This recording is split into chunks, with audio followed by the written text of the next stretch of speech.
কোনো মতেই রাস্তা তো খুঁজেই পাচ্ছি না।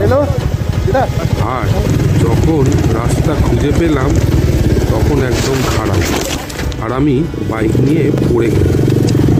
তোমাদেরকে না বললে বুঝতে পারতাম না। এতটাই খারাপ ছিল যে আমার বাইকে অ্যাক্সিলেটারই নিচ্ছিল না, আর আমি গড়িয়ে এসে নিচে পড়ে গেলাম। তখন আমার বন্ধুরা এসে আমাকে নতুবা আমার বাবাটা আটকেই গেছে, শুধুমাত্র একটা দৃশ্য দেখার জন্য এইখানে আসা।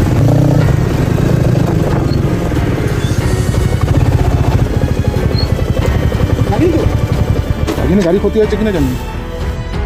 এই হচ্ছে সেই অপূর্ব দৃশ্যটা যেটা আমাদের সব কিছু ভুলিয়ে দিয়েছিল।